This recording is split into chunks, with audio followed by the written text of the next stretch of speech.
Shalom saudara, selamat pagi. Salam sehat. Perkenalkan, nama saya Natalia Sari Nenggolan. Saya dari kelas 12 IPA 4. Saya berasal dari SMA N1 Pangkalan Kuras. Baiklah, kali ini saya akan membuat video praktek khotbah. Kita buka acara kita dengan doa terlebih dahulu. Mari kita berdoa bersama-sama. Allah Bapa yang bertata di dalam kerajaan surga, terima kasih ya Bapa. Terima kasih Tuhan, terima kasih Roh Kudus atas berkat yang masih melimpah yang Engkau berikan kepadaku, kepada saudara-saudaraku seiman. Bapa yang baik, Engkau tahu ya Tuhan kondisi kami saat ini, kondisi yang dimana virus COVID-19 belum hilang ya Bapa. Kami tahu ya Bapa, Engkau baik, Engkau pasti pulihkan kami dari keadaan ini. Bapakku yang baik, begitu banyak dosa yang kami perbuat, begitu banyak pergumulan yang kami perbuat dalam kehidupan kami sehari-hari. Engkau hapuskan dosa-dosa itu ya Bapa, supaya berkat yang Engkau berikan kepada kami tidak terhalang oleh karena itu. Terpujilah namamu, hanya melalui anak-Mu Tuhan Yesus Kristus kami berdoa. Amin. Kita bernyanyi dari Kidung Jemaat nomor 17 ayat 1. Semua saudara ikut bernyanyi ya. Tuhan Allah hadir pada saat ini, hai sembah sujud di sini. Diam dengan hormat, tubuh serta jiwa, tunduklah menghadap Dia. Marilah umatnya, hatimu serahkan dalam kerendahan. Kembali kita berdoa. Bapakku yang baik yang bertahta di dalam kerajaan surga, terima kasih ya Tuhan. Terima kasih atas berkat yang masih Engkau berikan kepadaku, kepada saudara-saudaraku seiman ya Bapa. Bapakku yang baik, sebentar lagi kami akan mendengarkan sedikit daripada firman-Mu. Kiranya Engkau membuka pintu hati dan pikiran kami, supaya kami bisa melakukan segala kehendak-Mu. Terpujilah namamu hari ini sampai selama-lamanya. Amin. Baiklah saudara, khotbah yang ingin saya sampaikan yaitu tentang kisah Nabi Yusuf yang diambil dari Kejadian 37 ayat 1 sampai 36. Beginilah kisahnya. Nabi Yusuf adalah seorang hamba Tuhan yang percaya akan segala sesuatu rencana Tuhan. Ia tinggal bersama ayah dan saudara-saudaranya. Suatu ketika, ayahnya Yusuf memberikan Yusuf sebuah jubah yang sangat indah. Lalu ayahnya Yusuf menyuruh Yusuf untuk menjemput saudara-saudaranya dari mengembalakan domba. Kemudian Yusuf pergi untuk menjemput saudara-saudaranya. Setibanya Yusuf di tempat saudara-saudaranya, ia sangat takut dan terkejut karena saudara-saudaranya mengelilingi dia dan menatap tajam ke arah dia.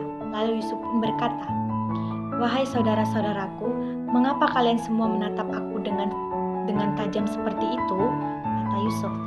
Lalu jawab seorang saudaranya, Tidak apa adikku, kami hanya melihat jubahmu yang sangat indah yang diberikan ayah kepadamu, kata saudaranya. Lalu kata Yusuf, "Terima kasih Kak, ini adalah jubah yang diberikan ayah kepadaku karena ayah sangat mengasihi dan menyayangiku," kata Yusuf kembali. Lalu berkatalah saudaranya, "Wahai adikku Yusuf, bolehkah aku meminjam jubahmu yang indah ini?" kata saudaranya. Lalu jawab Yusuf, "Tentu saja boleh saudaraku, silahkan," kata Yusuf. Lalu dengan tiba-tiba saudaranya itu mengambil jubah tersebut secara paksa dan hingga membuat Yusuf jatuh ke tanah. Lalu kata Yusuf, "Mengapa kalian semua melakukan hal ini kepadaku?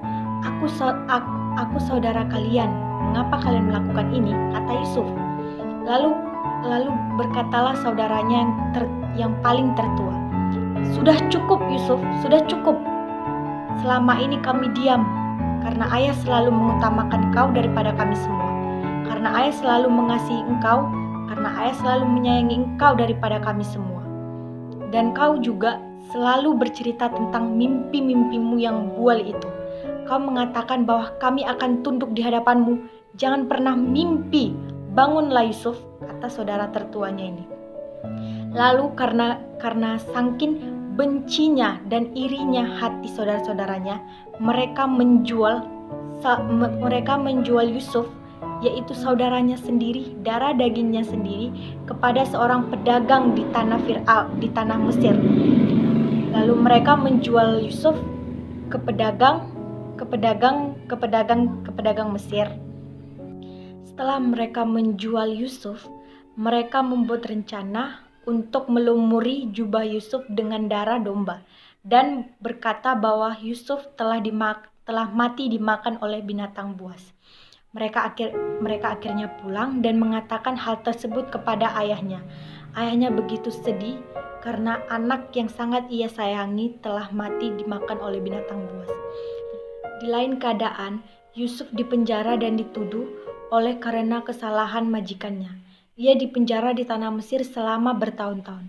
Setelah itu muncullah sebuah berita, yaitu Raja Fir'aun yang sedang bermimpi dan tidak ada satu orang pun yang bisa menafsirkan mimpinya tersebut. Maka dipanggilnyalah Yusuf ke hadapannya, lalu ia bertanya kepada Yusuf, "Hai Yusuf, kudengar engkau dapat menafsirkan mimpi. Bisakah engkau menafsirkan mimpiku ini?" kata Raja Fir'aun kepada Yusuf. Lalu jawab Yusuf kepada Raja Fir'aun, "Wahai yang mulia, aku tidak dapat menafsirkan mimpimu itu. Aku mendapat pengetahuan dari Tuhan, dan biarkanlah Tuhan yang bekerja di atasku," kata Yusuf kepada Raja Fir'aun. Lalu Raja Fir'aun percaya perkataan Yusuf dan ia pun menceritakan mimpinya tersebut.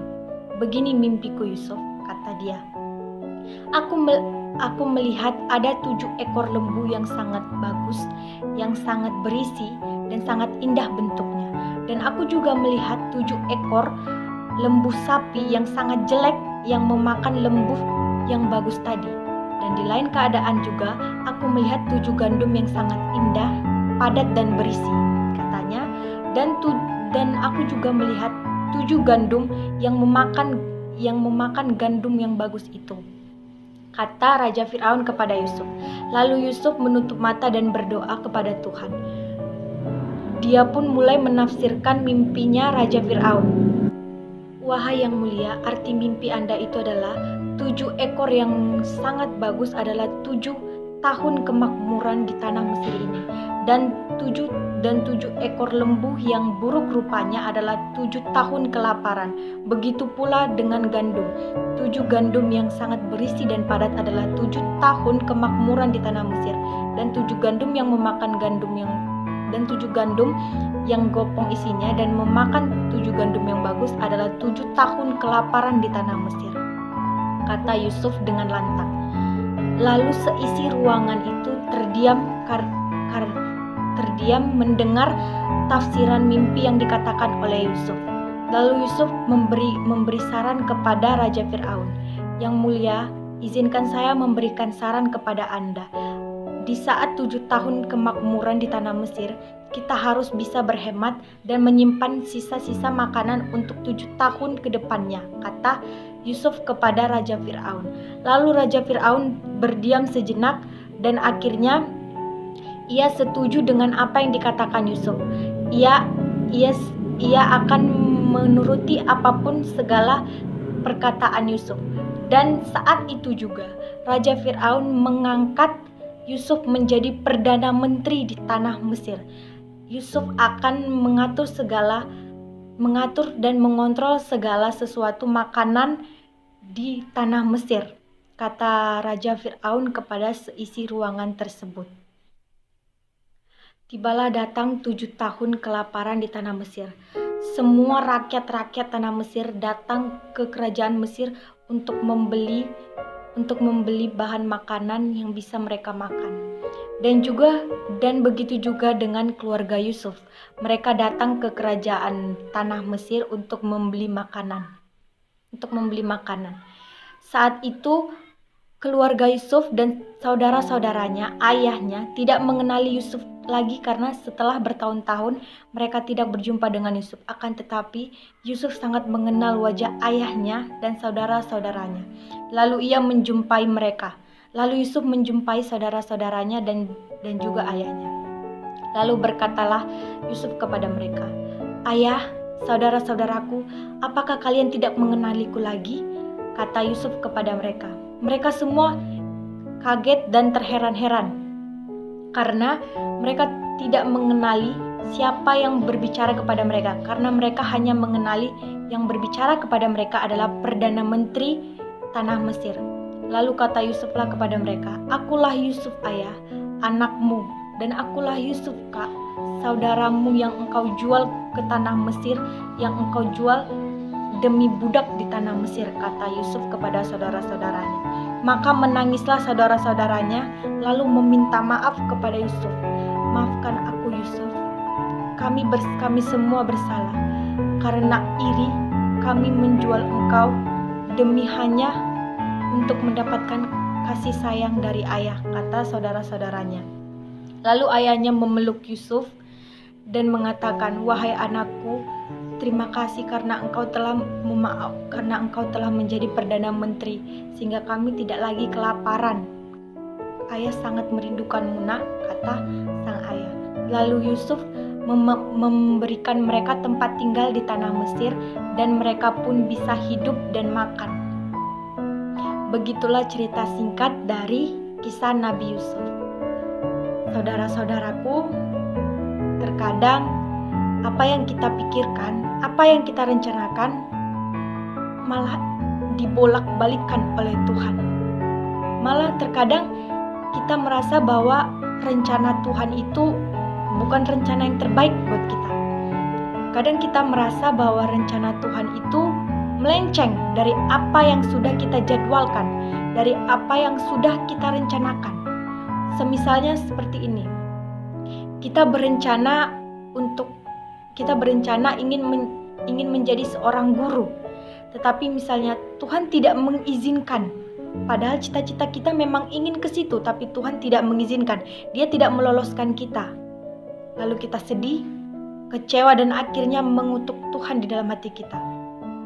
Tapi saudara-saudara, ketahuilah bahwa rencana Tuhan adalah rencana yang terbaik, di atas yang terbaik.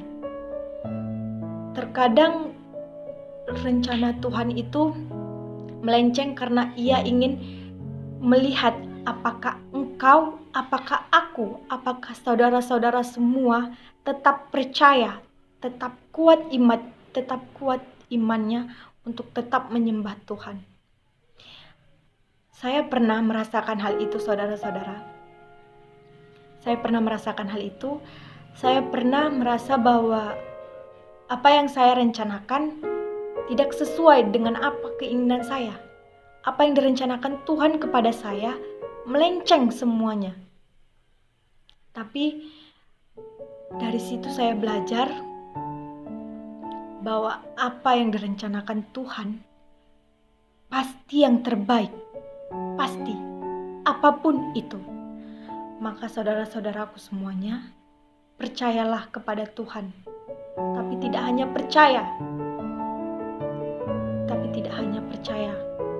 harus diiringi juga dengan usaha. Percaya, berdoa, dan usaha. Maka seiring dengan bertambahnya waktu, seiring dengan berjalannya waktu, imanmu akan semakin kuat. Kamu akan percaya kepada Tuhan bahwa rencananya pasti akan indah pada waktunya. Percayalah, rencana Tuhan pasti akan indah pada waktunya, saudara-saudara. Begitulah dulu khotbah dari saya, dan saat ini saya ingin katakan kepada saudara-saudara, tetap percayalah, tetap kuatkanlah iman saudara-saudara di dalam Tuhan, tetap berdoa di dalam Tuhan, dan percaya bahwa Dia sangat menyayangi kita. Segitu dulu khotbah saya, saudara. Sampai jumpa. Terima kasih. Baiklah saudara, kali ini kita akan berdoa untuk semuanya. Kita lipatkan tangan, kita siapkan hati untuk berdoa kepada Tuhan. Kita berdoa. Allah Bapa yang bertata di dalam kerajaan surga, terima kasih ya Tuhan atas berkat-Mu yang Kau berikan kepadaku hari ini, kepada saudara-saudaraku. Terima kasih ya Bapa. Bapakku yang baik, Engkau tahu ya Tuhan kondisi kami saat ini bagaimana, kondisi seluruh dunia ini bagaimana ya Tuhan. Kami percaya Tuhan bahwa rencana-Mu pasti yang terbaik. Kami percaya Engkau pasti pulihkan kami dari keadaan ini ya Bapa. Bapakku yang baik, aku sedang duduk di bangku SMA kelas 12, sedang mengikuti ujian-ujian. Kiranya Engkau membantuku ya Tuhan, membantuku juga saudara-saudaraku yang lain, supaya kami bisa lulus dengan nilai yang memuaskan, dan juga supaya kami bisa masuk universitas yang kami inginkan.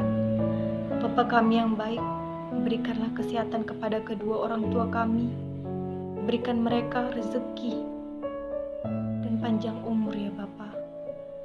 Bapakku yang baik, guru agama kami Pak Nalun sedang keadaan sakit ya Bapa. Bantu dia ya Bapa, pulihkan dia ya Bapa, supaya dia bisa mengajarkan kami tentang firman-Firman-Mu. Bapakku yang baik, banyak dosa yang telah kami lakukan di dalam kehidupan kami ya Bapa. Kami meminta ampun Bapa, hapuskanlah dosa-dosa itu dari buku kehidupan-Mu, supaya dosa-dosa itu tidak menjadi penghambat bagi berkat yang Kau berikan kepada kami ya Tuhan. Terpujilah nama-Mu Bapa, dari hari ini sampai selama-lamanya.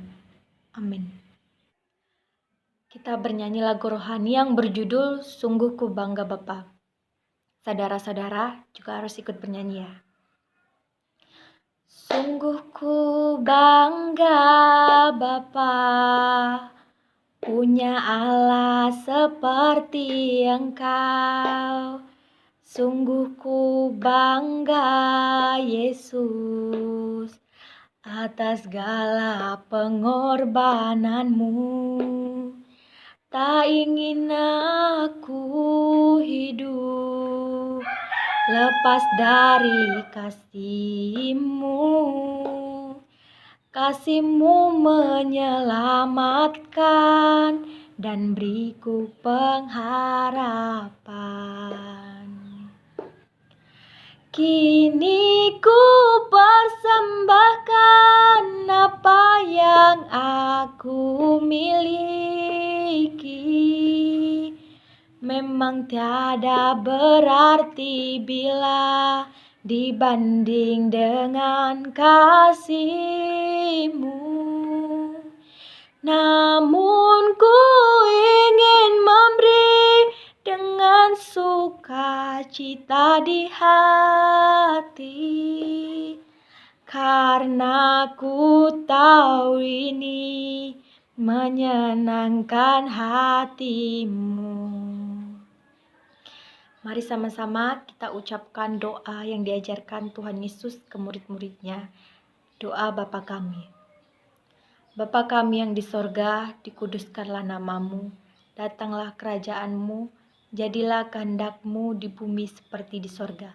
Berikanlah kami pada hari ini makanan kami yang secukupnya, dan ampunilah akan kesalahan kami seperti kami mengampuni orang yang bersalah kepada kami. Dan janganlah membawa kami ke dalam percobaan, tetapi lepaskanlah kami daripada yang jahat, karena Engkau yang mempunyai kerajaan dan kekuasaan dan kemuliaan sampai selama-lamanya. Amin. Bapakku yang baik, telah selesai aku menyampaikan sedikit daripada firman-Mu. Kiranya saudara-saudaraku, termaksud aku ya Bapa, bisa melakukan segala perintah-Mu, bisa percaya akan segala rencana-Mu, bahwa rencana-Mu adalah rencana yang terbaik, bahwa rencana-Mu pasti akan indah pada waktunya. Hanya melalui anak-Mu Tuhan Yesus Kristus kami berdoa dan mengucap syukur. Amin. Begitulah khotbah yang ingin saya sampaikan kepada saudara-saudara. Jika ada salah kata atau ketidaktepatan kata dalam pengucapan saya meminta maaf, saudara, karena di sini saya juga merasa gugup dan saya juga di sini sedang belajar. Sekian dari saya ucapkan shalom, salam sehat, tetap patuhi